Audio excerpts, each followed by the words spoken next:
Hey guys, Greg here. Let's solve count good nodes in binary tree, Leetcode 1448. So we are given a binary tree root, and we have a definition. A node x in the tree is named good if in the path from root to x, there are no nodes with a value greater than x. And we need to return the number of good nodes in the tree. Okay, say we were given this binary tree. So the good nodes are actually going to be the root, this node, as well as this node and this node. So there's going to be 4 good nodes in this example.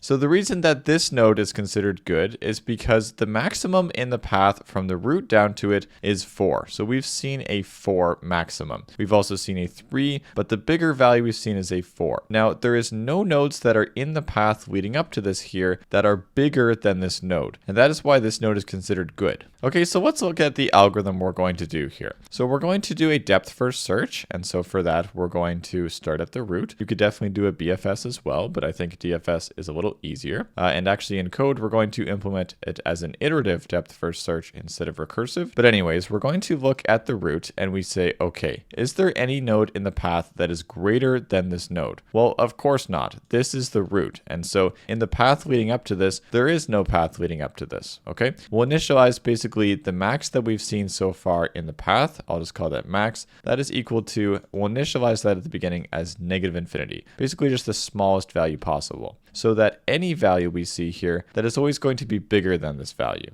Okay, that value is not bigger than this value, and therefore we have now one good node. This is going to be our counter going up here for the number of good nodes. Okay, so we have 1 so far, and should we update the maximum that we've seen so far in the path? Yes, we actually should, because 3 is of course bigger than negative infinity. So in the path for everything lower than this here, so far our maximum is 3. Now, if we do a depth first search, usually going to the left, we'll look over here, and we know that the maximum that we've seen in the path is 3. Now this is not a good node because there is a node in the path that has a value that's bigger than this node here. And therefore this cannot be a good node. So we are simply going to move on. And we also won't update the maximum because of that. So we move over here, we go down and we say, yes, actually this is a good node. So now we'd have 2 of them because equality counts. The definition is that it's a good node if there is no node in the path that is strictly bigger than this value. And so there's nothing in the path that's bigger than it. We have one that's equal to it, but that is okay.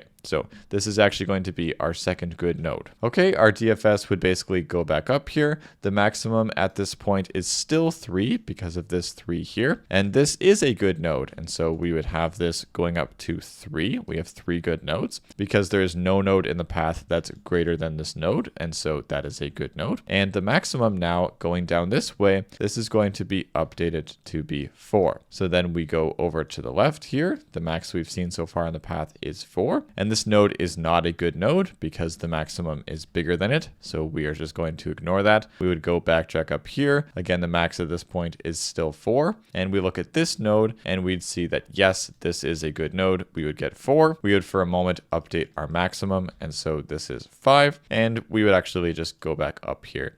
And then we'd return our answer, which is 4. Okay, so that was the answer for that example. But now I need to show something very important here, which we may have glossed over. If this value was a 5, let's just track our maximum value, not worrying too much about the good nodes here. So at the beginning here, let's just initialize it to negative infinity. When we see the root, the maximum is going to be 3. And then if we go to the left, we'd update the maximum to be 5. And then we went down, the maximum is still going to be 5. When we go up, this is not a global maximum here, okay? This is not the correct maximum at this state here. So this max is not some global variable across all of the calls here. This has to be sent locally down the specific path. As in when we go back up here, the max that we have here cannot be 5. This max has to be the max at this stage, which is 3. And we would handle that with local variables. So this max thing is going to be a local variable. At this stage, it is 3. It would pass that over here. So the max at this stage is 3. Now it's going to be 4. And so we pass it down here. It's going to be 4. And when we pass it over here, it's going to be updated to 5. Okay. And if there was any nodes this way as well, then that is going to be the maximum of 5. It would go up to 6 for a moment. The maximum should go back to 4.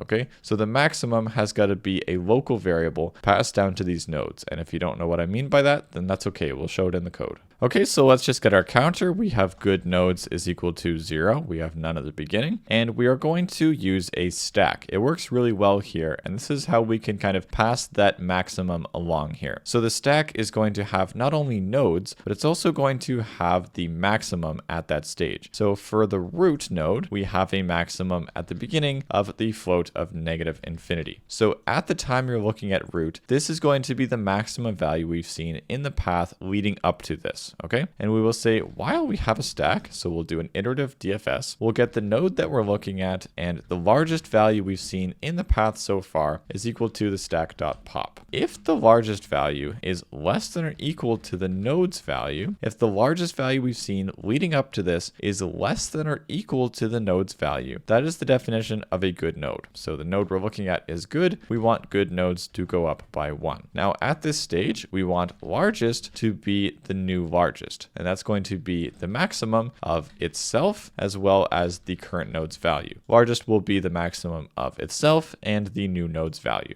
Okay, and for an iterative DFS, we want to say if we have a node.write, and I'm going to put this all in one line here. If we have node.write, then we will do a stack.append. Remember, it takes tuples here, so we want node.write as well as the largest value, sending that largest over to that node. And same thing for the left. If we have a node.left, we want to stack.append the tuple of the node.left as well as the largest there. The same largest is going to go down both to the left and the right. Okay, so at the end here, that actually counts our good nodes, and we can just return the good nodes. That is our count, and if we were to submit that, that will work. Okay, so the time complexity of this solution, this is going to do a DFS iteratively over all of the nodes. That is going to have a O of n effect. We're going to see all of the nodes. We're really just doing constant things per node. And the space complexity here, so we're not using recursion, we are using a stack. So how much could our stack store? This is going to be basically an O of n space as well because of the stack. And there's our answer, guys. So I hope this was helpful. Drop a like if it was, and have a great day. Bye-bye.